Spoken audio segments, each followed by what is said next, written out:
Tech News Weekly is sponsored by Hover.com. Go to gfu.hover.com and get 10% off your entire purchase. FreshBooks. FreshBooks is an easy-to-use online invoicing service that saves you time, gets you paid faster, and makes you look professional.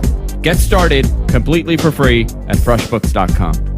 And by Audible.com. Get a free audiobook by going to audiblepodcast.com/GFQ. Starting Tech News Weekly in 3, 2, 1.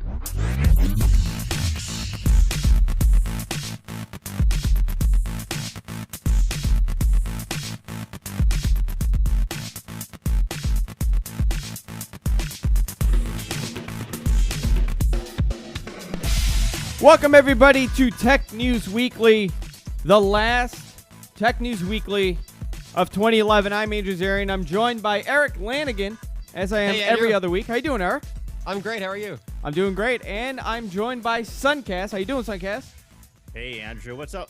Nothing much. The last show of the year, and considering the stories have been light the last couple of weeks, I was thinking we do a year in review of the top stories of 2011. Obviously, there's one big one that we're all going to say probably the biggest tech story of the year, which we'll get to, and a couple predictions on what we expect in 2012. Before we go into the show, I want to give you guys information. If you want more information on Erik Lanigan, go to eriklanigan.com. Also, Erik Lanigan on Twitter. You can follow Sunkast at Sunkast on Twitter, and also Sunkast's website, Amadeus, that does a great job at featuring up-and-coming artists doing parody songs. It's all not parody songs. I'm sorry, cover songs on YouTube. And what's the exact address to the site? I know it's Amadeus, but what's the Amadeus? Amadeus.com. I wanted to get that out of the way. And of course, you could check us out at gfqlive.tv. We have a great chat room there. We're on Ustream, Justin TV, Stickam. Of course, about 300 people on Stickam right now watching. So a number of you are turning out today. And I encourage each of you to go to gfqlive.tv and chat with us there and ask your questions and comments. Tell me my hair is not good today. Actually, don't tell me that. But tell me he looks pretty. It was a very interesting year for technology. Yes, I want to know I'm pretty. It was a very interesting year for technology this year. Of course, I guess we'll start off with the big one, right? The passing of Steve Jobs kind of shook the tech industry late in the year. We all know that Steve was not doing too well. He took a leave of absence. We were kind of getting used to the idea that Tim Cook is in charge. And the day after the iPhone S announcement, news came that Steve Jobs had passed away. This shakeup will affect us in 2012 as well, seeing how Apple does without the guidance of Steve Jobs. But I know, Erik, you were in the book. I know that for a fact. You were featured in the book, an interview you did with Woz. Well, featured is a strong word, but yes, my name, a crazy form of my name does appear in the back index, so yes. Why don't you take the credit? Why don't you? You know what? The book was about you. Okay, I accept your credit. Yeah, I mean, this was a big deal. What do you make of it? How big do you think this is as far as the news for 2011, as far as technology goes? This is the big one, right? You know, it's interesting because I would say that so far since he passed away, we have not yet seen Apple's next post-Steve move. We know just from speculation and from pretty confirmed speculation, I would say that he probably has a lot of products that he was a big part of that are still in the pipeline, ready for probably release in 2012, maybe even beyond that. In terms of long strategies, I think probably they wanted to hold back a bit and just let people understand that this is an Apple that is continuing without Steve, and it'll be interesting to see where they go after these first few months now have passed. Well, already I've heard people saying, well, did you see that Christmas Apple commercial? That's a very non-Steve Jobs thing to do with Santa. And I was like, you know what? It's a little too early to be saying that. I don't think so. I think at this point, everybody's pointing it out. I did not see that. What do you? They had Santa Claus. Yeah, Santa Claus on using Siri to use guidance to go across the world. I'm not sure that I saw this one either. You didn't see that? Well, it's pretty much Santa talking to the iPhone. He goes, well, what do I have on my itinerary? How do I get to this house? Maybe I did. And people were saying, well, that's something Steve Jobs would not have wanted. That certainly does sound very unusual. I can't wait to see that. But you know what's interesting is, remember in the Walter Isaacson biography, he mentioned, or Steve, in his own words, was talking about how when the first ads for the first iPad came out, the billboards, the TV ads, he was unhappy. He said, "This is not like Apple's ads. This is like some generic thing you'd find. You could have it for Starbucks or anything.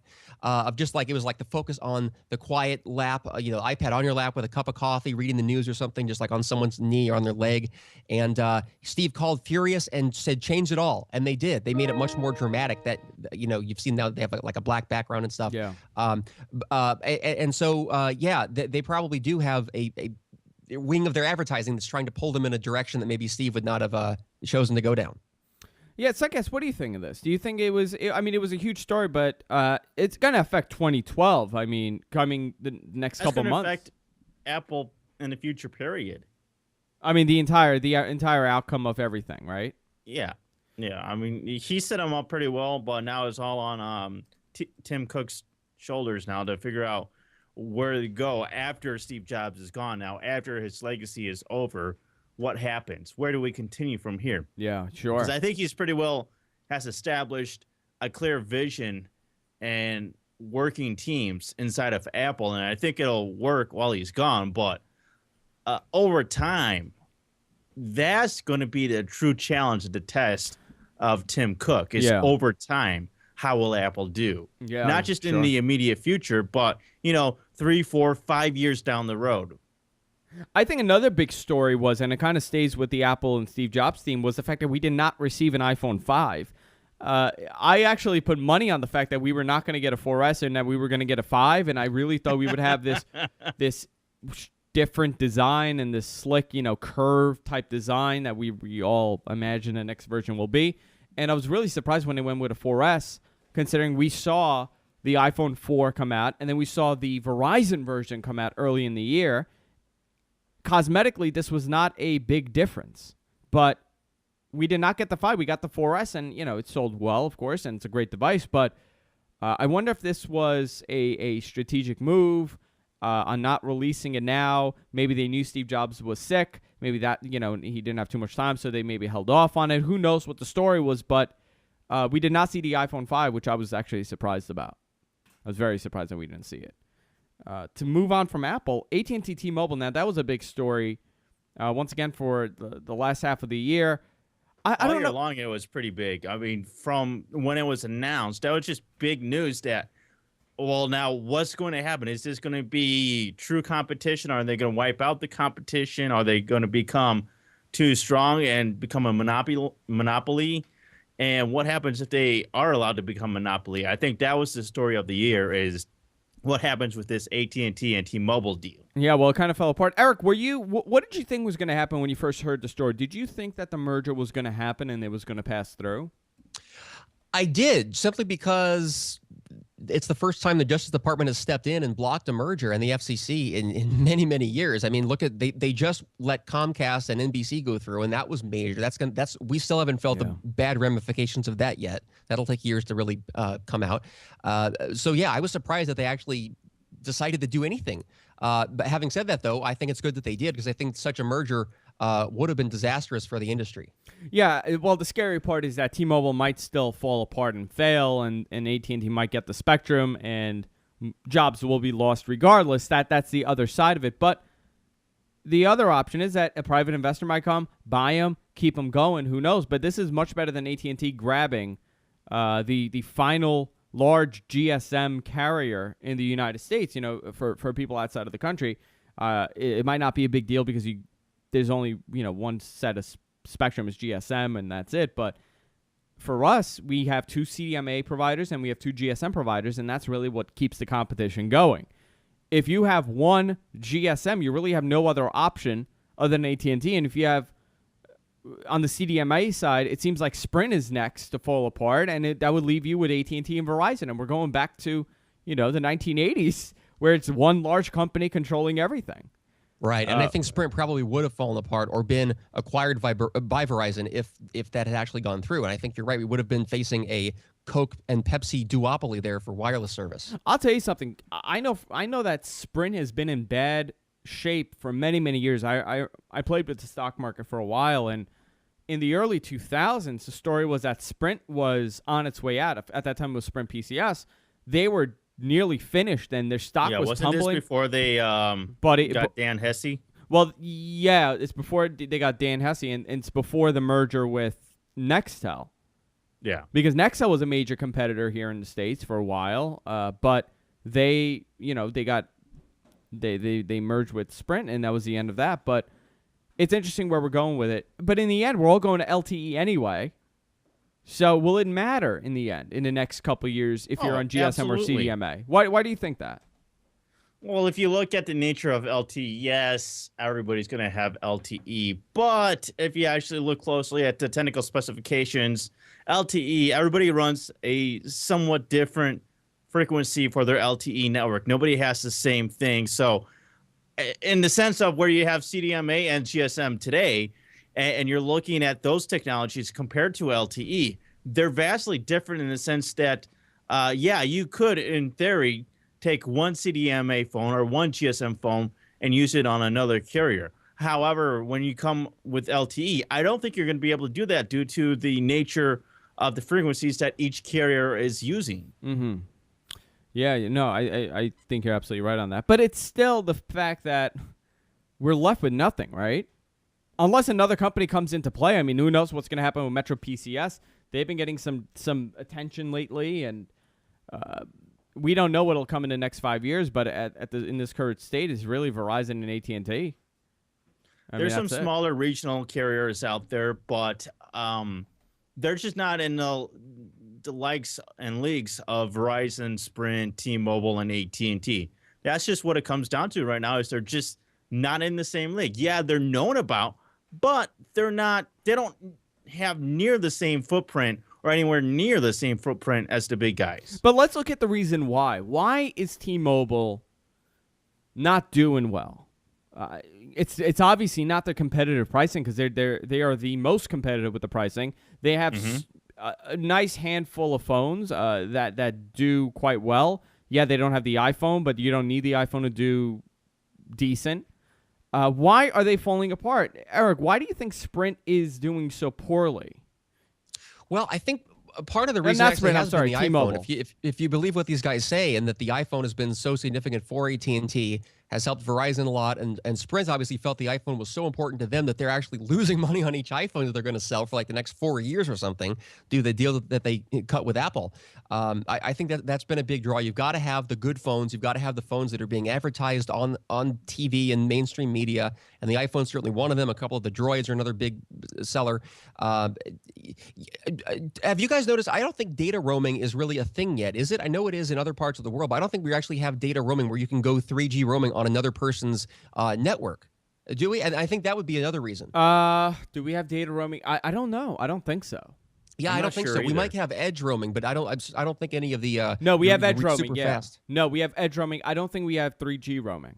Yeah. So that could be it too. I mean, there are, and the lack of, I think.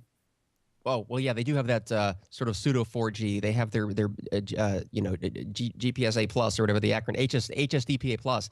But yeah, they also don't have like a real forward-facing LTE system, and that may be, people may be looking at the 3G data maps and also concluding that they'd rather be on that other network. Or it could be, families with kids that want iPhones, but the parents don't care, but they want to be in the same network, so they have to go with a company that has iPhone carriers. It could be a lot of those things. Yeah, I mean, everybody except for T-Mobile has the iPhone now. So it might play a large factor. I'll tell you something. You spoke about 4G, and before I got my Galaxy Nexus, I really was not from. If you read these reviews and what people say about 4G and how 4G is doing, you would imagine that they're doing awful, and the speed is not that phenomenal. I'm getting on my phone, and I've tested it multiple times, and of course I'm in a big city. I'm in New York City.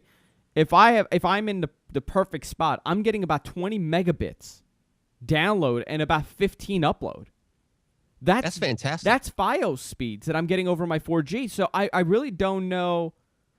I guess in many markets it's not like that, but here in New York, 4G is phenomenal. I mean, the speeds are unbelievable. And I thought it was a glitch in the system when I was doing it, but we saw this deployment of 4G. 4G really took off in 2011, and I do consider it a big story, but it kind of, a lot of people were not that receptive of it, and they really didn't care for it, in my opinion. The consumer really doesn't care for it, and I think the fact of the matter is that we have these caps on how much data you could use. These data usage caps are ridiculous, and I think that's pretty much what crippled absolutely. the blow up of 4G and the transition where everybody wants a 4G phone, right? I mean, is there any other reason why it didn't do so well? I think that really plays a factor in it. Yeah, the biggest obstacle now to doing what we want to do, really the biggest roadblock to the future of like changing what we're doing with computers and mobile computing and all that stuff, really changing how electronics affects our lives, is the lack of available bandwidth, especially wirelessly. That's why, phones now, the smartphones, they've caught up with what we do on computers. We can do most of the tasks we do on computers just as well on the phones. The reason we can't do everything yet is because of the lack of wireless bandwidth. And as long as we have so little competition, that's not going to change I'll anytime tell you the soon. saddest part. The saddest part is about a year and a half ago, we were doing a story about how 4G is going to change the way we do internet access in this country, because in rural areas in the country, in the U.S. especially, there are many spots that cable is not accessible to, Fios is not accessible to, DSL might not be accessible to. They're either stuck with dial-up or they have to get very expensive satellite internet, which is awful. I mean, the latency is just awful. So when 4G started rolling out, they were saying, well, this is going to change everything because it'll be so easy to deliver 4G access to all these rural areas. Everybody will have blazing speed internet access. It'll be the greatest thing ever. And then we realized, well, no, wait a minute, that's not going to happen because there's a 5 gig cap. Exactly. And what do you do at this point? It's awful that we've kind of limited ourselves, and we're holding ourselves back from delivering content at an affordable rate, high-speed internet at an affordable rate to most people that can't get it. It was a very disappointing thing to see, but expected, yes, in my opinion. And we've also witnessed, I think this year has been the biggest price increases. We've seen many of the mobile plans now offer a 500 megabyte plan, or no, it's like 200 megabytes for like 15 megabytes bucks. For $15. Yeah, a lot of these companies have actually increased the price of bandwidth for both their wireless and their wireline service, and that's not good. That's the opposite direction of the future. So yeah, that's a bad thing we've got to watch out for in 2012. Yeah. Sunkast, you want to go into one?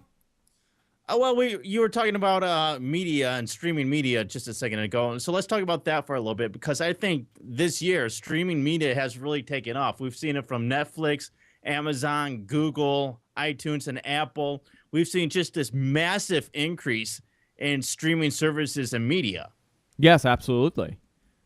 Absolutely. Just keep it under 5 gigs. Yeah, just keep it under 5 gigs if you're on 4G. No, streaming media really took off, and I think this year was the beginning of the end of optical. It's really a thing of the past, and by the end of 2012, I spoke about it on What the Tech on Tuesday, I really think that optical is finished. We really don't need optical media. Absolutely. I think the MacBook Airs, I think the iPads, and of course the phones, people are realizing that very little that you need comes on a physical disc anymore, that you can't just download. I just downloaded like an Xbox game, full size of a full DVD size, just totally just on the hard drive, and it's fine. It's like, why would I need to go and buy a disc and bring it home and all that stuff when it's that easy? Yeah. See, and even now, a lot of the stuff that you do have that you get in a physical form can also come in like a USB stick. So even if you don't have a optical drive, you have that option to have a USB drive that you can plug in to your computer and grab that content. Yeah, but you know what's still missing as far as streaming media? Better integration in the television. And that's part of our predictions and that we're going to discuss and what we expect next year. But that is something that was lacking this year. We got all these great services, but streaming media, yes, it's becoming big. And we saw Netflix, which was the biggest flop. 2 big flops this year were Netflix and HP as far as PR goes. Netflix pretty much said that they want to kill off the optical business, and they want to kill off the DVD by mail business, and they actually spun it off, and then they brought it back together. But their intentions are to kill it off within the next few years. But how about all the people that do not have high-speed internet? It's not only that, but it's also people that largely live off of like an iPad or a mobile phone, a smartphone. What about them? Because we're talking about, going in the opposite direction with these data caps, and the fact that you have to pay $25, $30 just for only 2 gigabytes of data. And you're talking about how everything's going digital now. No more optical media, no more physical goods. And yet you're limiting us to only 2 gigabytes of bandwidth for, $25, $30. And you expect us to pay more money on top of that for some of these other services like Netflix that have these services. So then you're combining both the cost of having internet access, but then these services along with that. And it becomes very expensive to do that. No, it becomes extremely expensive to do that. It does, and it further divides the digital divide, because it then becomes a bandwidth constraint. If you live in an area, you could have unlimited cache, but if you live in an area that is not well served by broadband, you are out of luck for the digital revolution. And what is your mechanism for watching a high quality movie or a film or TV show if you don't have that high speed broadband once everything goes purely digital? And so that's a problem. I think part of that too, though, is that like cable providers and satellite companies, they would rather you order their movie on demand from them than to rent it somewhere or get it from somewhere else. Well, yeah, of course, because they want you to stay in their system. I mean, if you're high speed internet and you have Hulu and you have Netflix and you have whatever else you're using, I think if they're going to do that, what would be smart, I think, in my opinion, is if they would offer like 1 or 2, 3 free movies each month with your subscription. So if you're paying Comcast, $80 a month, you get like 2 free movies each month to rent. Yeah, but they're not going to give you that. Why would they give you anything for free? Come on. I'm just saying that would be nice. You know what else would be nice? You know how much my cable bill is in this house? It's $300 a month, my cable bill. Well, that's because you have 2 Fios lines. No. That's without the extra Fios. I'm talking about internet and cable. And you have like every freaking package. I do, and I have 6 cable boxes, but that's besides the point. It still should not be $300. Well, there you go. Yeah. I'm like a Rockefeller. I live in a mansion. What can I tell you? But no, there's a lot of this. Really has been an age where we've seen streaming media. I know the other week we were talking about Louis C.K. and actually him streaming his movie online for people to grab for just a nominal fee, which is pretty cool. Yeah, and he did quite well with the special, right? I mean, it was unbelievable, and he gave most of the money away. Yeah. Oh, did he? I hadn't heard about that. What, did he give it to charity or who? He gave it to his staff, and I think he gave it to I got to pull up the story, but he gave a lot of it away. Well, that's great. I'm really excited about that being a success story, because I think that is the future. I think that the reason that people a couple of things. By the way, let me ask first: are we getting to anything piracy related? Like the top stories, or can I bring it up? Yeah, here? you could just bring it up. Okay, so piracy became a big thing with SOPA and the UMG takedown of from YouTube, and just all that stuff recently came up again.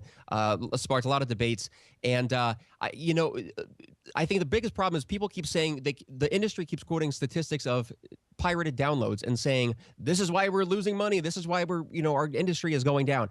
And I think the biggest mistake that anyone making that argument is making is to assume that every illegal download is a lost sale. I don't think it's that. I don't think that's the case at all. I think in most cases, it's people. I know I'm guilty of this. I've downloaded stuff, without paying, just to see if I would want to pay for it. And if I like it, I'll pay for it. And if I don't, well, it's a good thing I didn't pay for it, And I think because they keep the prices, because a DVD is still $20 or a Blu-ray is like $30 plus DVD plus this and that, they're keeping the prices so high. The prices do not reflect the lowered cost of internet distribution, even when you buy a digital copy. And I think there's a little bit of consumers fighting back on that. They say, hey, now we know that we can do this. We know that your distribution costs have gone down since the internet and since high capacity iPods, etc. So why don't you pass that along to us? And so it's good to see if a guy like Louis C.K., who can kind of start fresh and say, I'm one guy, I'm building up from the start. I don't have that kind of overhead. I don't have stores I need to stock with DVDs, so he can afford to do that. And I think that's great. Yeah, and he's breaking the mold, because you're absolutely right. Traditionally, you've seen if a DVD is like a Blu-ray is like $40, if you want to get the digital version of it, you want to download it, you're still paying nearly the same rate for something that there's no physical media. There's nothing. It's just the file. You're paying for the file. So it's great that now we're starting to see this. Okay, fine. You know what? You're not going to get a DVD, but you're paying much less for it, and you're getting it online. It's one thing I never understood how, like, pay-per-view events, they have not capitalized on this. You are cutting out the fact that they actually have to manufacture and distribute all these physical goods. No, yeah. So it's costing you much less. That's what I mean. It should. But I think that some of these big movie studios are starting to realize that a little bit, because this past couple of weeks, I've really been looking for like movies to watch that I haven't seen yet this year that are on DVD and whatnot. And so I've been looking for like trailers and stuff to see if these movies are even interesting to me. And some of the times, like even on YouTube, it'll say, well, you can rent this movie for $3.99 on YouTube. Yeah. I So read I think Neelay they are Patel starting making to get it a little bit. Sorry, I read Neelay Patel making the argument that the reason that Netflix has been successful is because they've had good DRM, that people are okay with DRM if done the right way. And I actually think it's different. I think the reason that Netflix DRM has been okay with people don't care, is because with the Netflix streaming, the marginal cost of just trying a movie, trying a TV show is zero. Is zero, If you absolutely. don't like it, you can turn it off, and you haven't paid a dime more than you would have if you hadn't watched it at all or if you pirated it. Whereas if you buy a DVD or you go to Blockbuster, you go to a Redbox kiosk, you're paying at least $4 just to verify that you don't like the thing in the first place. Well, you know what's interesting? Amazon is kind of stuck in the middle, and I'm kind of surprised that they're doing this, because with Amazon, with their Prime service, there's certain movies and TV shows that are part of the Prime package. You don't have to pay if you have Prime. You know, you're kind of paying for the Prime membership, but you get that extra. And let's say I want to watch House, for example. If I want to watch the last 2 seasons of House, it's free. But if I want to watch season 7, it's going to cost me $1.99 per episode. And and it's weird how they're playing both sides to see which one works. But again, I would rather pay them an extra $100 a month or $100 a year, I'm sorry, to get those shows that I would not pay that money for. So again, this is another company that kind of gets it, and they still don't get it. I don't think this individual pricing thing is going to work in the long run. I think we're going to have I think iTunes and many of these other services are going to say, you know what, pay a monthly fee. Some are going to be more than others, but if you have the availability like an Amazon to get it that week or a couple weeks after, I'm willing to pay a premium. Rather than paying $9.99 a month, I'll pay $20 a month to get it if I want to.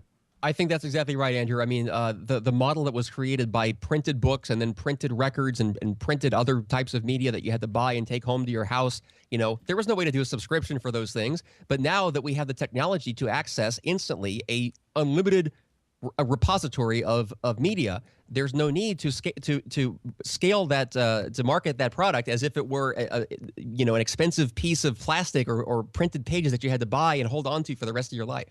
It's either going to go two ways. Either our kids are going to look back and say, I can't believe there was an argument about downloading something and people were getting jailed and people were getting fined over this idea that you're downloading a piece of software, you're downloading a movie that is out on TV, potentially. If it's airing the same time, I could watch it on TV or I could download it. People are getting fined for this, and people were scared to do that. Or we're going to have the totally different opposite way, and we're going to go to our kids and say, do you remember when the internet was like this? And that leads me into SOPA. See how that transition? There's one more thing I do want to say, though, before we move on, is that here's what I would love, is if Hulu, I'm not a big fan of Hulu, but here's what I would love if they could do this, is if they could offer, any TV show that's currently airing right now, the night of, after it airs, and the day after for like $10 a month. Any TV show that's being aired, I could watch it that night after it airs and the next day. $10 a month. I would pay that. And psychologically, you have the problem that I think inspires some what little bit of protest piracy there is, in that you're going to charge me $2 for a half-hour show or 20-minute show minus commercials that you had just beamed for free into my house through the walls and windows. Yeah. How does it go from free to like $4 or $5? It's like, how did that happen? Yeah. I mean, there's a lot of times, though, that I watch a lot of TV, and I know it's not good for me, but I watch a lot of TV, and there's no way I can watch all my favorite shows because they overlap. So the only way is to find where they are online, and they're not always free. But if there was like a service that had every TV show that I was ever interested in, plus past seasons that I could access for like $10 a month, that would be awesome. But I do want to go to SOPA because this kind of plays hand in hand. We began to see the possible beginning of the end of the internet as we know it. This Wild West type situation where anything goes and it's not really regulated in any way. Nobody really governs it, and it just runs itself in a way. We began to see the end of that, especially here in the U.S., as far as SOPA being, I guess, I'm amazed on how much room and how much legway this thing has gotten within the last couple of months. I really did not think this was going to be anything of sort to even be discussed, but it seems like it got certain people behind it. We even saw GoDaddy supported last week, and they pulled back. Another reason why you shouldn't go with GoDaddy, you should go with hover.com. We saw this weird thing where people are fighting to keep the internet the way it is, and people want to pass it, and these people have no idea how the internet works, right? These are people that really have no idea how technology works and how the internet works, wanting to pass this bill, which is extremely vague. And it would kind of shut down the internet as we know it. In 2012, I mean, that's when we're going to find out what happens. Do you think, Eric, this is potentially going to pass in any possible way, or it's just a lot of hype behind it? Because I really hope it's it a doesn't scary pass, thing. and I hope that in the event that it does, it will be quickly ruled unconstitutional. Because from what I've heard, there's a lot in it that is not even, it couldn't possibly even be enforced, like reaching beyond international borders in a way that American law cannot do in the way that they've done it. And the draconian things about, it takes away innocent before guilty. You just accuse someone and they're gone, they're vanished off the internet. Which sounds a little familiar in my case, but yeah. I hope that it doesn't. But I also hope you said like maybe one day we'll be telling our kids, our grandkids, remember when the internet worked this or that way. I hope we're not one day sitting in like a Mad Max or Orwellian style post-apocalyptic future saying, kids, remember there used to be something called the internet, and you could say whatever you wanted on it, and you could share files and knowledge for free, and then it was just gone in a blink of an eye. I really hope we're not saying that someday. You know what the problem is? In a way, there are certain things about the internet, and there are certain things that are extremely flawed. Anonymity is great, but it also could be dangerous at times. The internet is not a perfect thing, but you have to kind of take what it is and what it isn't. Society isn't perfect. Society isn't perfect, but the argument is, well, you could do this and you could do that, but there's no governing body. There's no consequences. And yeah, you know what? It's very difficult to do that if you're on the internet and there's millions of people on there, and really it's this vague system of protecting you. I don't know. I really hope this bill does not pass. I really hope they figure out what they're going to do. I think something will pass, but who knows if it's going to be governed, because with the existing laws that they want to pass with SOPA, you pretty much can't distribute anything that has any kind of copyright or any kind of trademark, and that really would not work in the internet that we know. Right, it destroys fair use entirely. Fair use has become a forgotten thing, especially with YouTube and many of these other sites. There's no such thing as fair use unless you're ABC, NBC, CBS, or Fox. Right. They get fair use. Anybody else doing anything to any kind of news reporting, don't worry about it. You don't fair use. You're a bunch of people on the internet. You're just pirating it. We got flagged, and this was the most bizarre thing. We were discussing Google's recent Gmail setup when they changed Gmail. We got flagged, and our video got taken down because Google claimed that we were airing copywritten content, which was their video of the demo. Their video that was on YouTube. Their video that was on YouTube demoing Gmail. We aired like 30 seconds of it, and they flagged us, and I had to appeal it, and we finally got it back. But I was just amazed. And obviously for news and informational purposes, which is the definition of fair use. But what else would you do with that? Like, it's not even like a song. And I was thinking, well, if I wasn't to use it in fair use, what would I do with it? I mean, what benefit would I have by playing a video demoing Gmail? That's a good question. I couldn't the new understand features it. of Gmail. I couldn't understand it. I'm like, well, if I wasn't using it in fair use, what else would I do with this? I guess you're going to burn it to DVDs and sell it on blankets in Chinatown. That's what I'm going to do. That's exactly what I should have done, Eric. The new Gmail. Well, you got to Here create you your go. own video. You got to do everything yourself. You can't actually use somebody else's work whatsoever. You have to do it yourself. You have to go there. You have to sit there at Gmail and start doing the recording on your screen yourself. Yeah. Let's go into another story. Google buys Motorola Mobility for $12.5 billion. This was a big story that I don't think it's been fully approved yet, right? It has not gone through. I mean, it's going to go through, but it hasn't finished being approved. But this potentially will see the outcome again. very, very soon. And Eric Schmidt stated a couple months ago that we are going to see Google TV on the majority of television set tops, televisions that are on sale in 2012. I wonder if it really has something to do with this also, because Motorola controls single-handedly the cable industry with their cable boxes. Them and Scientific Atlantic, I believe, is the other one. But many boxes are Motorola boxes, and if you could get Google TV as the interface on these things, pretty much they would be on almost every TV that has a cable box. That would be smart. That would be very smart. Who knows if it's actually going to happen. Didn't we say that one show? Yeah, we did. If they were smart, this is the way they would do it. Yeah, and they have to do this because the market share that they would get, and this really fights against that Apple TV, the imaginary Apple TV that I don't think we're going to see this year. But this really fights against it, and it really puts you in the Google ecosystem, right? But again, we still don't necessarily know what Google has planned with its new purchase of Motorola. I mean, what do they really have planned? We know that they have, all this Android stuff, and that Motorola would be good with that as they made the first Google Nexus phone. But aside from that, what would they do with it? With Motorola, well, they get the patents. It's about the patents. They got a bunch of patents from Motorola, so that helps them fight the lawsuits, the potential lawsuits that are going to be coming their way in the future. They also have... I don't think we're going to see those. The Google phone will probably be a Motorola phone in the coming years, right? The next Google phone is going to be Motorola. Eric, you agree with that? I mean, I can't see that. I guess. I'm surprised they haven't done it yet. They haven't done any Google phone with Motorola as far as we know.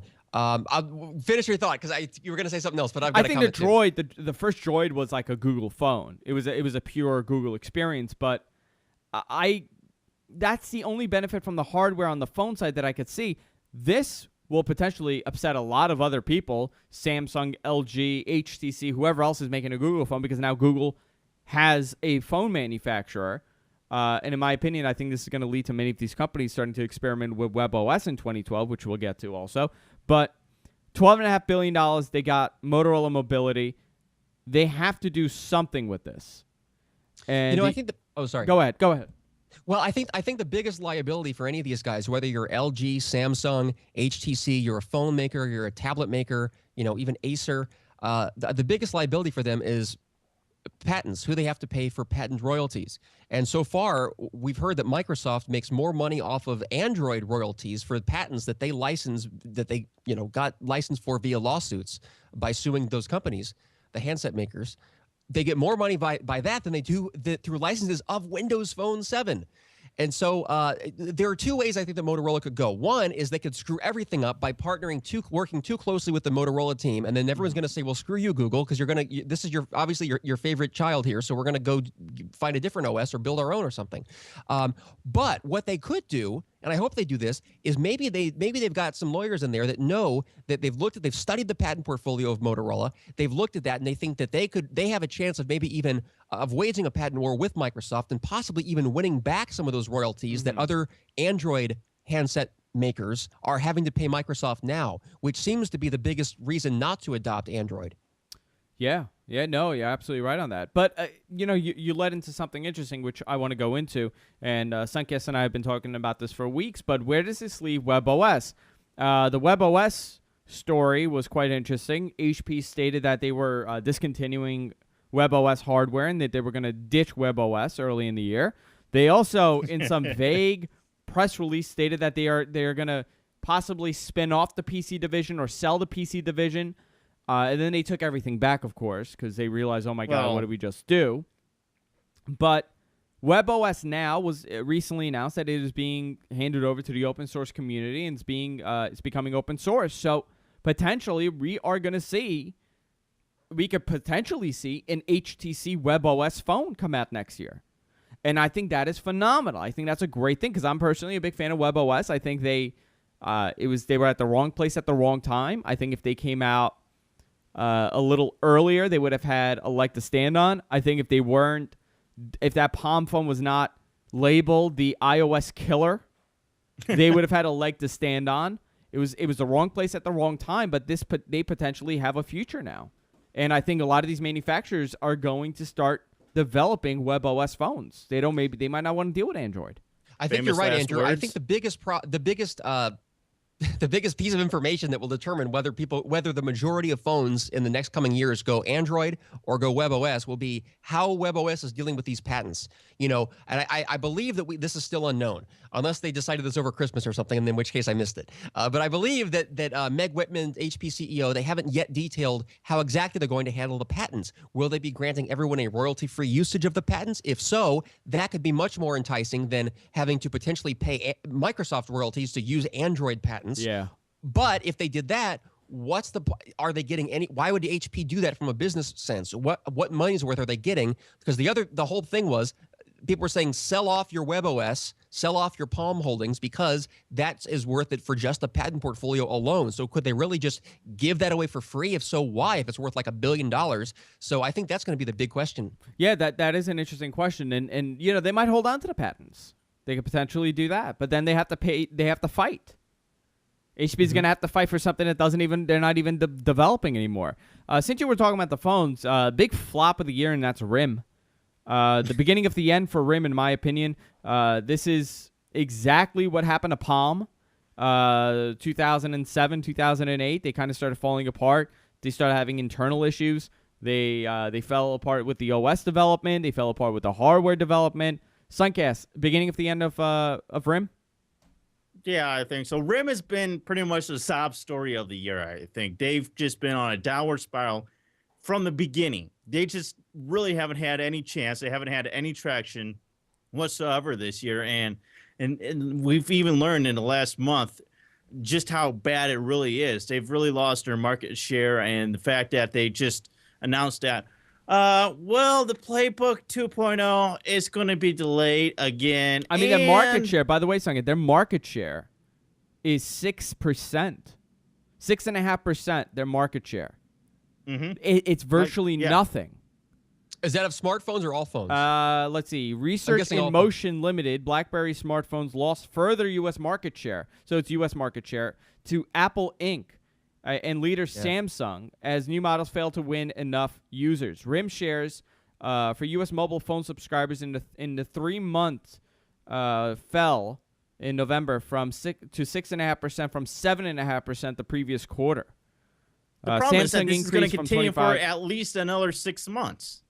Yeah, they're going to be down. Listen, they're going to be down to 4.5% by the end of next year. They might get bought out eventually. Who knows? No. But what do you do with them? Mike Lazaridis and Jim Balsillian? They're just these guys.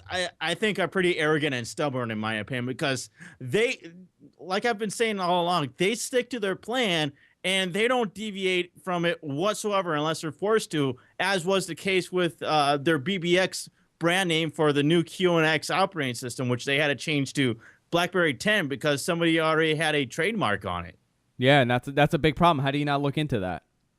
How do you not look into that? We're RIM. We can do whatever. Oh, sorry. What was that? Oh, sorry. Ahead, I was talking over someone. I couldn't hear.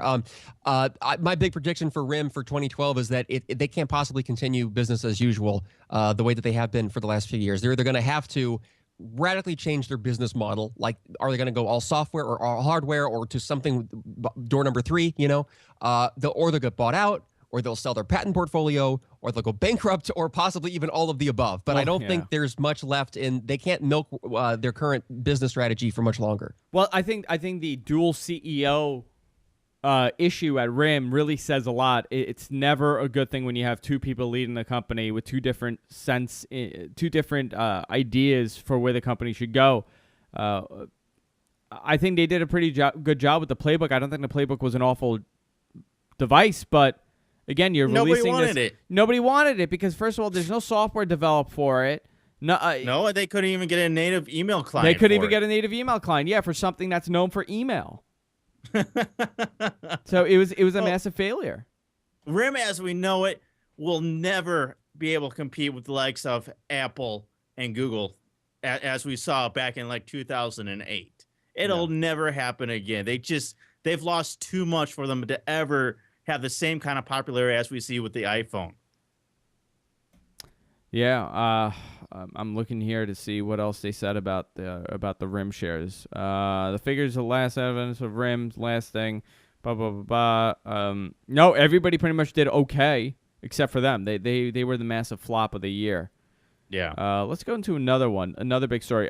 Big winner in my opinion, Windows Phone this year. They really came out strong. Their latest release, Mango, won over the hearts of many journalists that actually were bashing them for many, many years and saying that Microsoft has no business in the mobile market and they didn't know how to put it out. And they had Windows Mobile, of course, which was awful. We all agree. But they put out Windows Phone, and it was actually a really good operating system. And for whatever reason, a lot of these tech journalists changed their tune when Mango came out. And Mango was not a huge, significant update, in my opinion. I think they just decided that they're going to like it. It's going to be the flavor of the week, and they've been doing quite well. I think 2012 will show more market share for Windows Phone, and they're going to do quite well with Nokia. That was my winner of the year. Also, well, how about the Kindle? The Kindle Fire is not a hardware, as far as hardware goes, not a serious iPad competitor, of course. I don't think anything is right now currently on the market, but it is competing with the iPhone as far as pricing goes.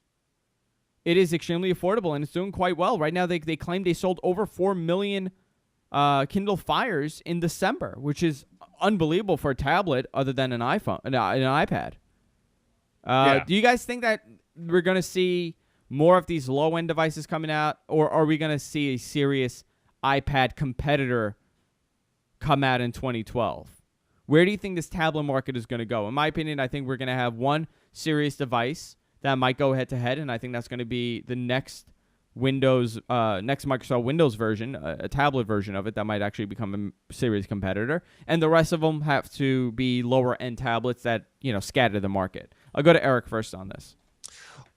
I don't know the answer to that. My wish for 2012, like if I had just one wish, it would be to, break down some of the doors of these closed systems. We don't need apps the way that they've made apps, the way that we know apps today. They can be web pages. Most of them are, WebOS, Windows 8. They're all going towards very lightly coded, multi-platform, multi-CPU apps anyway.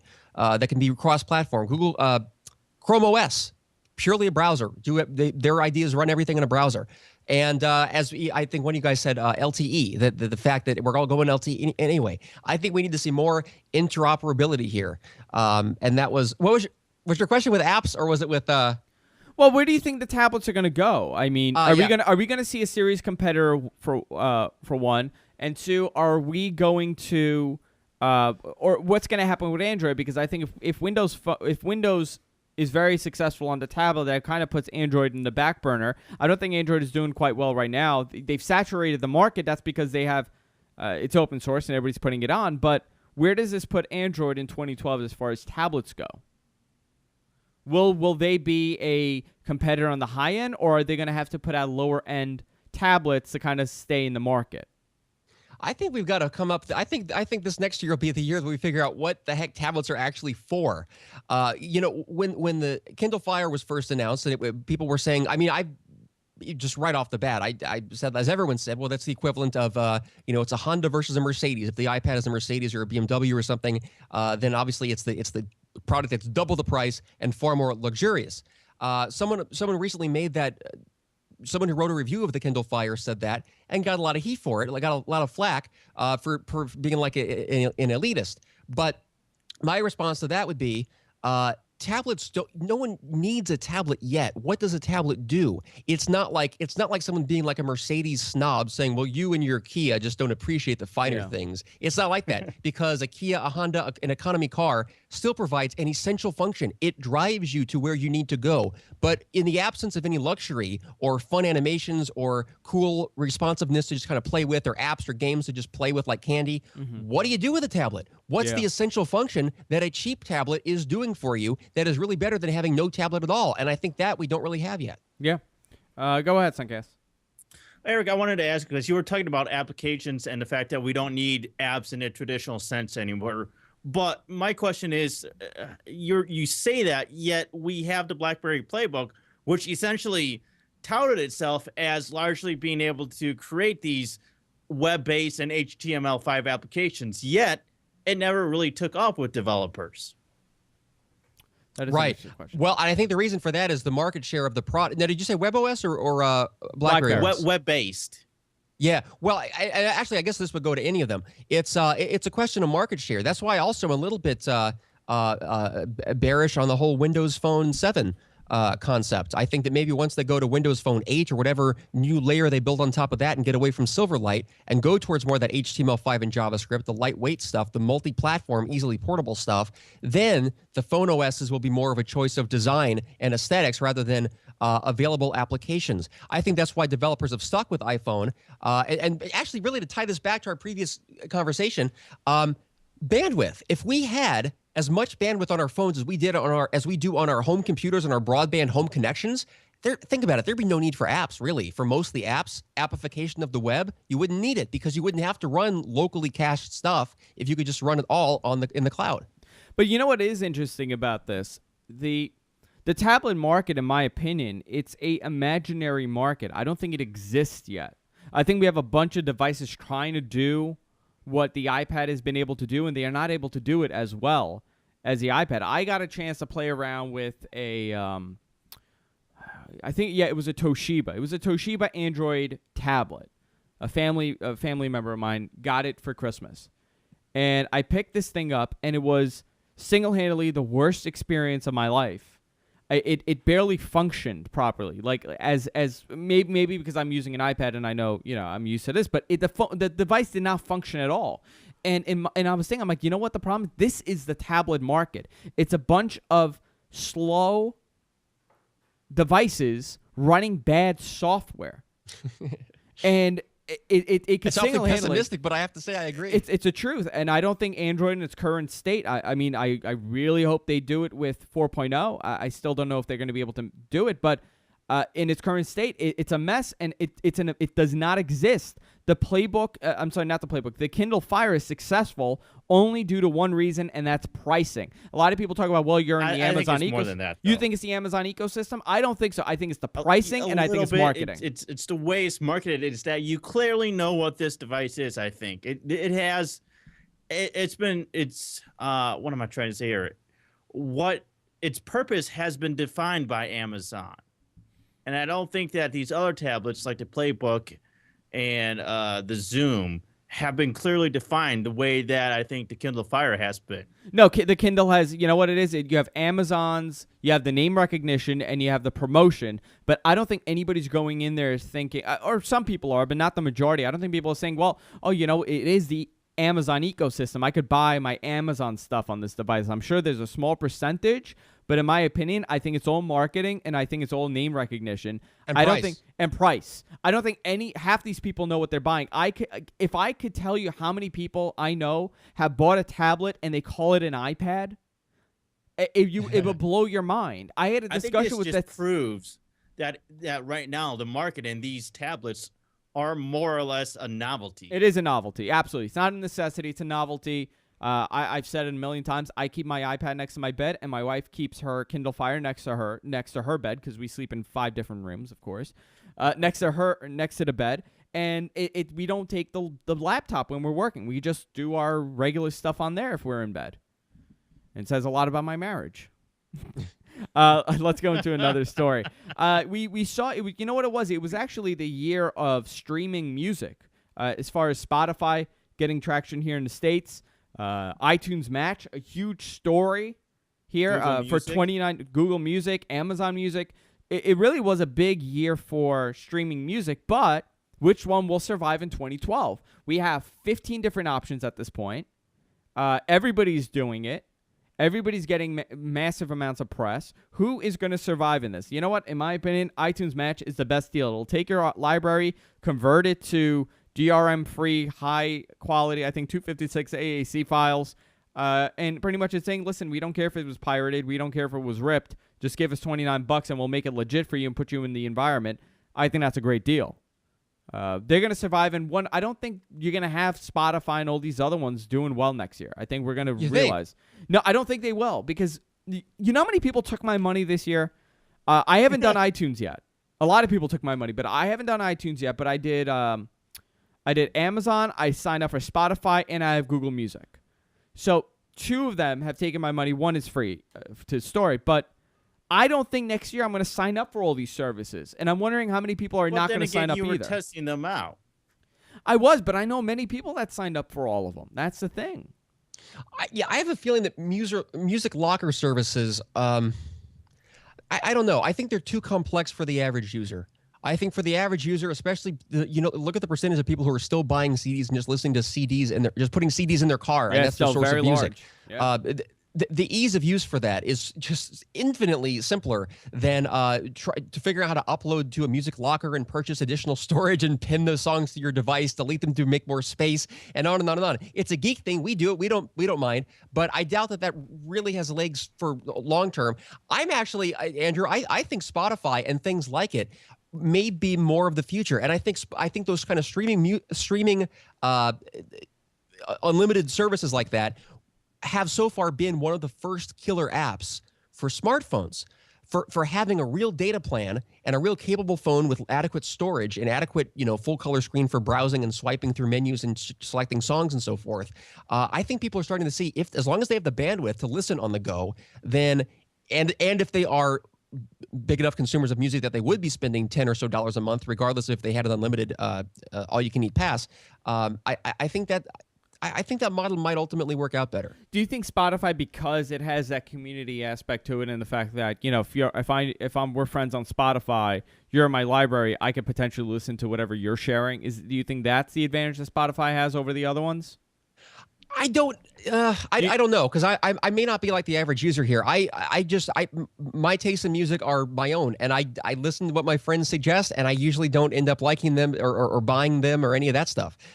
So to me, the socials part of music is not as big as finding stuff that is intelligently based on, you may like this, therefore you like this. I think friend taste in music is a little bit more unique than similar sounding music. Yeah, Right. That's interesting. What do you think of? Have you used iTunes Match or no?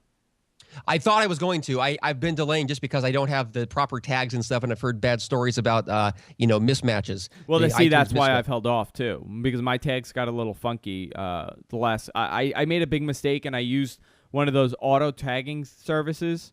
And I'm not going to say the software. I've said it plenty of times, so you could go back and find it if you're listening. But I used one of them. I paid for it. I've used it in the past and did a good job. I used it again, and it retagged some of the stuff that was tagged perfectly correctly, and it retagged it to something that it's not. Like, I had a Crosby, Stills, and Nash song, and it tagged it as the Notebook soundtrack. Awesome. So everything got all wacky. So now I have to go and retag everything, and I think I have like 20,000 songs in my library at this point that I need to go through. So it's a disaster. And see, that's exactly what I mean. I think that in the future, people, as long as we have a little thing in our pocket that gives us an instant and unlimited pass to the world's repository of freely downloadable music through a subscription service, I think ultimately that's going to hit the sweet spot for the majority of users. Once we're all on smartphones, once we all have data connections, I think that'll really take off then. I think these services each have their own pros and cons. In some ways, I think iTunes matches a little bit better just because of the Apple environment, that it's all integrated, and they try to make this pretty simple. But like I said, I think each has their pros and cons. Yeah. I want to move on to a different portion of the show, and I really quickly, I want to run down our predictions. What I'm going to do, I'm going to say a product, or I'm going to say whatever, and you guys give me successful, not successful, if it'll happen, won't happen, and what do you think it'll be, depending on the story, and then we'll get to our picks of the week. Android ice cream sandwich products. That's going to be mine. The first one, I think it's going to be very successful this year. I think it's going to change the way that we perceive Android. For many people, it has changed the way I perceive Android. I've been very vocal about the things that I'm not happy with Android. And with this version of Android, I can see it coming together, and I think Android has a very bright future. And in my opinion, I think as far as aesthetically, as far as the UI goes, they have surpassed iOS. I'm not talking about function. I'm talking about UI, the actual look of the UI. That's my opinion. Eric, what do you think of ice cream sandwich and where it's headed? I think you're right. I think that if they can, calm the fears of their hardware partners, that there's not going to be a patent issue involved, if they can take care of the patent stuff, I think Ice Cream Sandwich and future Androids have very long legs. Sunkast. I'm worried about Android in the sense that while, yeah, you can have these beautiful looking phones, but on the other hand, you still have this problem of Android malware and these applications that wreak havoc on them. Okay. That's my worry about Android in the future. Okay. And the fact that it's fragmented, right? Yes. Okay. 7-inch iPad. I do not see this happening at all. I think they're gonna stay with the size that we have now. Actually, they might actually go a little bigger in the screen size, but I do not see a small version of this coming out anytime soon. Erik, how about you? I think you're right. I think Apple has planted their stake in the ground. They say we want this. We want a 4:3 aspect ratio, and we intend people to use their iPads for applications in portrait mode. And I think the other folks have said no. It's mostly a 16:9 movie tablet to watch in landscape. So I think Apple's going to stick to their guns, and they're probably right on that one. How about you, Sunkast? I think it has a chance. I don't know if it'll actually happen or not, but I think it has a chance because it's starting to become looking like, Apple makes these products in one size and one size only. But one size only doesn't always mean it fits everybody. Mm-hmm. Okay. So possibly. You're 50-50. Yes. Ultrabooks, affordable Ultrabooks. I hope that Ultrabooks are done correctly. I think what we're going to have in the beginning is for at least the first half of the year, we're going to have MacBook Air clones. And probably by the fourth quarter, they'll realize that is not working, and they're going to have to offer something a little more. And that little more is going to be pricing, so we're going to have MacBook Air clones that are extremely affordable.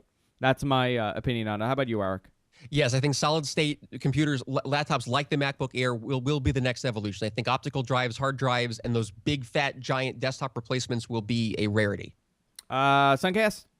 I'm on the same page as you guys, and like you said, I think you're going to see Ultrabooks kind of the same way that they are now, and they're not going to become affordable until maybe the end of 2012. iPhone 5. What will happen with the iPhone 5? My opinion, we're going to get it probably next September. It's going to be a whole new redesign. I think the next iOS is going to have a different feel and look. They're going to try to get more competitive with the way that Android is going with their UI. Possible glimpse into the next version of the Mac OS X or whatever they're going to call it. Who knows? The Mac OS, I guess. We're going to see better integration. We're going to see a transition into this one unified operating system. And I predict it will not be LTE. That's my prediction with it. Really? In September, not LTE? Not LTE. Wow. I'm going to go differently. I'm going to say it could happen in the summer. And I'm going to say that they probably do need LTE, if for nothing else than for marketing reasons, because everything else is 4G, 4G, 4G. They've got to do something to match that. And to visually match the Ice Cream Sandwich and others, I think iOS is looking a little bit old-fashioned graphically. So I predict something will happen. Some major iPhone tweak will happen before September. By the way, I picked that to be a little extreme. You know what? What I fear. Unless they possibly could do it with a bigger battery life, but they are making the screen size a lot larger too. So they're gonna have to cut somewhere, and LTE might be it. Who knows?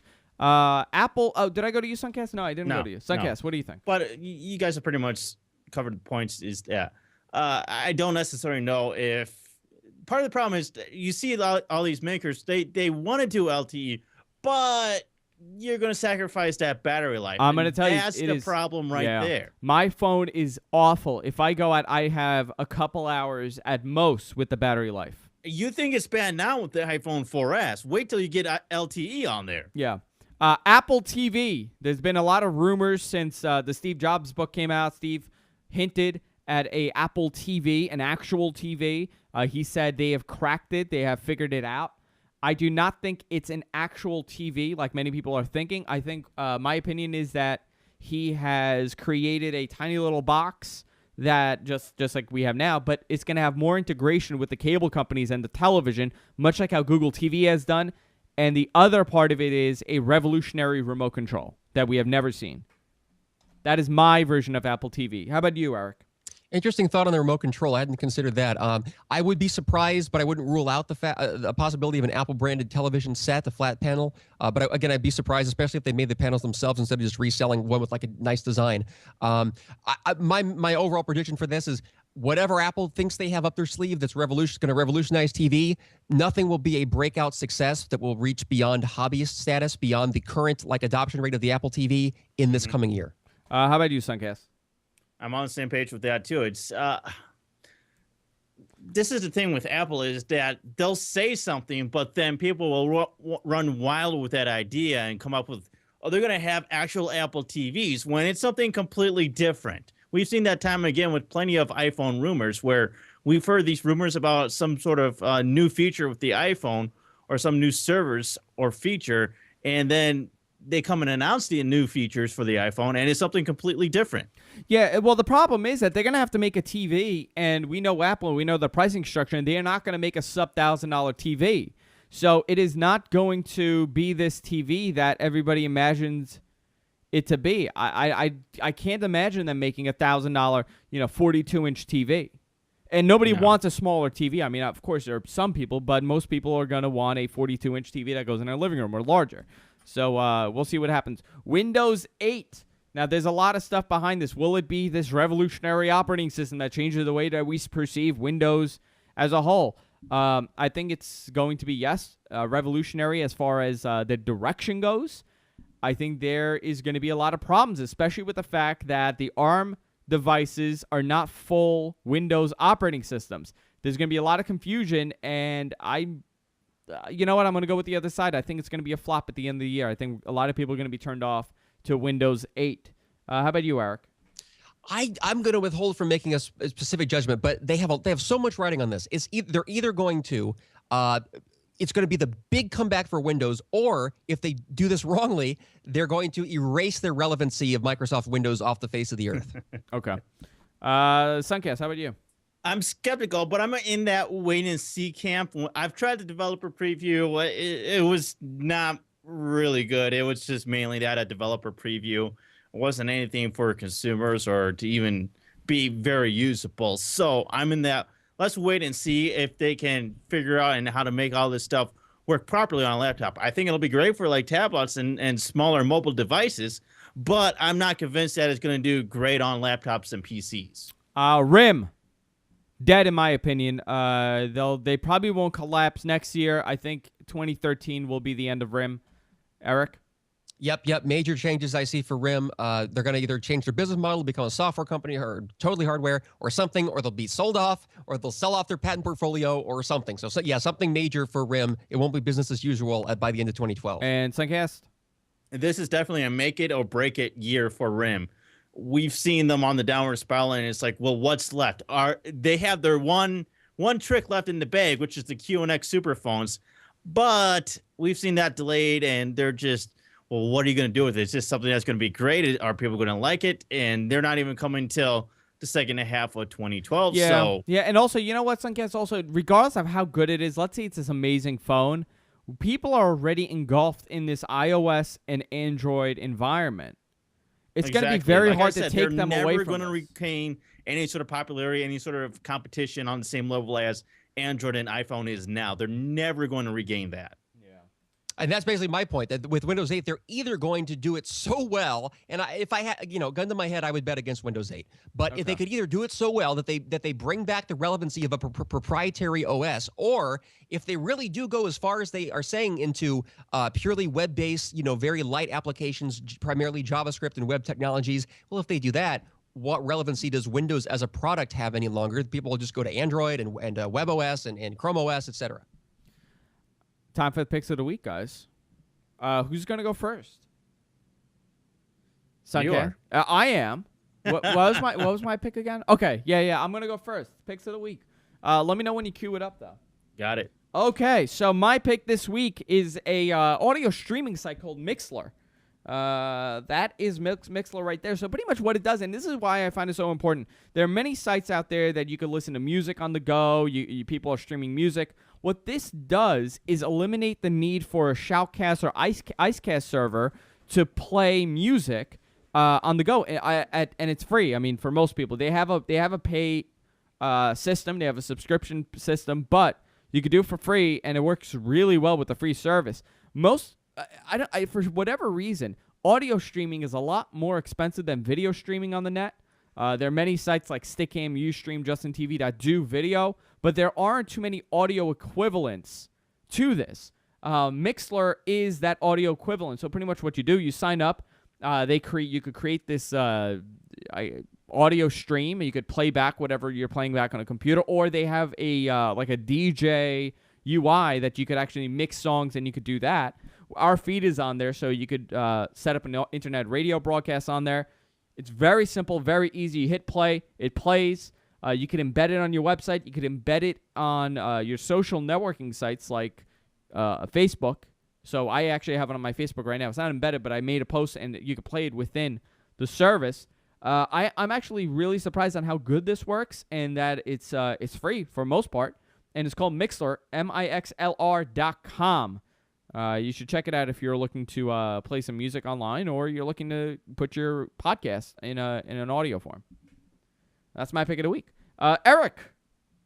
That's a cool one. Did you say that? Yeah. Does that do like Icecast, Shoutcast as an MP3? You don't need it. No, you don't need it. You don't need Icecast or Shoutcast. That's a great part. Does it require Flash, though, for the end user? I believe it does require Flash, yeah. So you probably can listen in the car, but that's pretty cool. I do want to check that out. Because anyway, we have an Icecast server, and the problem is that you got to pay for it, and I know many people don't want to pay. Yeah, and that's a good point you made. For some reason, audio streaming is much more expensive than video. Go figure. It's like a fraction of the bandwidth. Yeah. But my pick is a product, and I hate doing one that I have not yet actually tried myself, but I did just buy it as part of the Mac Promo Winter 2011 bundle. Did any of you guys happen to get that? I didn't. No, I missed it. It had Tech Tool. That's some good stuff. Tech Tool, and then this was primarily why I bought it for like $49. The program is called Hear, H-E-A-R, and it is many things. It seems to be a Swiss Army knife of audio tweaking.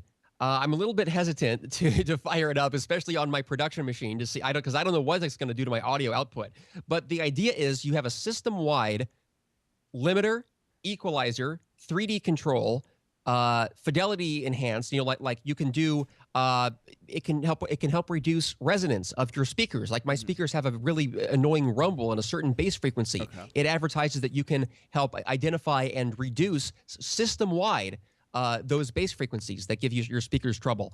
I'd like to even out the sound volume, the volume, the loudness levels of certain movies and things like that, Blu-rays. In theory, it will do that too. So I'll let you know if it actually does those things it promises. But this is a program, I think I remember seeing this years ago, but this is a brand new version for Mac OS X Lion. So maybe they've been off the radar and just came out with this new version. I don't know. It's inexpensive. I think it's like $20 to buy. $20, yeah. It's what? $20. Yeah. And with a demo. So I'm going to try it out very soon. And that's JoeSoft, J-O-E soft as in software.com. And that's here. That's actually a really cool pick. I like that a lot. I'm going to look into that. Sunkast, what is your pick of the week? All right, so my pick of the week this week is a website. It's called IFTTT, I-F-T-T-T. I'll load up here for you so you can see it. Can you see it, Andrew? Yes, just want to make sure. Yes, I can. And by the way, I signed up for it today, and I absolutely love it. I used it today as well just to try it out. It's called if this, then that. So what you do is it works if this, then you do this. The this part of the task is a trigger. Some examples of triggers are I'm taking a photo on Facebook or I tweet on Twitter. So if that, well, then you want to do something with it. That part of a task is an action. Some example actions are send me a text message or create a status message on Facebook. So if somebody takes you in a photo on Facebook, well, let's create a status saying, hey, I got tagged in this photo. And by the way, Sunkast, by the way, what I did with mine, every time I upload a photo to Facebook, it backs it up in my Dropbox. So it automatically knows, because I've given access and the rights to them, every time I upload a picture to Facebook, it'll go straight to my Dropbox, the picture. That's pretty cool. Yeah, you have a lot of what they call channels. Channels are basically services. Twitter, Facebook, Instagram, email, a phone call, weather, RSS, WordPress. There's a whole bunch of channels here that you can choose from. So you can say, well, what I did today is that, well, every time that I do a show on Friday, I like to tell people on Twitter, hey, you can catch me on Tech News Weekly at 5 o'clock. So what I did is I set up a task, and I'll go ahead and show you the dashboard here. This is what you see on the dashboard, and I'll go and I'll show you one of my tasks, which I set up. Tweet that I am on TNW. Let's load that up so you can see that every weekday at 4:45 p.m. on Friday, I want you to tweet that I am on TNW at, I think, what was it, 4:45 did I put it? And you can say your action. Catch me on Tech News Weekly starting at 5 p.m. Eastern on GFQ Live. It's pretty cool. You can do this with a whole bunch of things. They even have recipes, which are basically these tasks that are already created for you. So let's say you want to get all updates to IFT via email, or when your Facebook profile picture changes, update your Twitter profile picture. Or even if you wanted to, you could post to Facebook on January 1st at midnight. And that's IFT. You just go to ifttt.com. Yeah, I was at first when you told me I didn't really understand the concept. I went there and I was like, wow, you know what? This is really cool because I'll give you one example. My wife, Jessica, uses Instagram all the time and she takes pictures of everything. And I always wonder, well, I would love to see those pictures in a bunch rather than going to Instagram. So what I'm going to do is set up her Instagram to go to our Dropbox. So every time she takes a picture with Instagram and she does, the filters, goes to our Dropbox. We have another copy. It's sitting in an offsite, hard drive. I really like that, Sunkast. That's a really, really interesting pick. That is really cool. There's Would you guys say it's sort of like Automator for social networks? Yes. Kind of, yeah. It's pretty cool because these recipes that they have, you can create your own tasks, share them, and they become what are called recipes. And there's tons of these out there. There's literally 571 pages here of recipes that you can choose from. What was the website again? IFTT, IFTTT.com. Yeah, I put in more F's than T's in mine. Yeah, for if this, then that. Yeah, if this, then cool, that. cool. Yeah, it's really, really cool pick. Sunkast, great pick on that one. And a great way to end the year. This was our last TNW of the year. I really want to thank Erik for joining the TNW team and GFQ this year. It's been a great asset for us, and I really enjoy having you on the show. I spoke to Erik this afternoon, and hopefully we'll be able to work on some more projects. We're going to see more of Erik in the coming year. I know Erik has a lot of things up his sleeve for 2012, and I want to thank Erik, on the air and make it public that we really appreciate him joining the TNW team. Well, thank you, Andrew. I appreciate this so much, and you and Sunkast and everybody. It's been great, and yeah, I look forward to what stuff we can come up with next. Check out Erik at eriklanigan.com. Anything you want, Erik is there. You could also check him out on Twitter at Erik Lanigan. Sunkast, you could check out at Sunkast on Twitter. You could also check him out on Guys from Queens at gfqlive.tv. Pretty much he's all over the network this year. He did a lot for us. He actually rebuilt our website. Rebuilt GFQ Live. We did a transition for all our shows, the way we handled the feed. Yeah, we just launched that, which I think turned out really nicely. Yeah, we redid a lot of the stuff on our website, so we're still working on a lot. January is a big month for us because we're off the first week in January. We're redoing the entire studio. We're doing the way that we distribute the content. A lot is going into relaunching a lot of our stuff. We also went in a much higher resolution. I want to thank Sunkast on that because he single-handedly helped us out on that and really was behind getting the feed to where it's supposed to be. But check out Sunkast's website if you are a up-and-coming musician doing cover songs. Go to Amadeus.com and submit your video if you have a YouTube video, and you can get featured on Amadeus. And how do you spell that, Sunkast? Amadais. Amadeus. Also, you can check out all our shows on iTunes. If you go to itunes.com/GFQ, remember to subscribe to us, leave a comment, give us 5 stars. We like that stuff. It's like tipping us during a holiday season. And we'll see you in 2012 for a Tech News Weekly. Good night, everybody.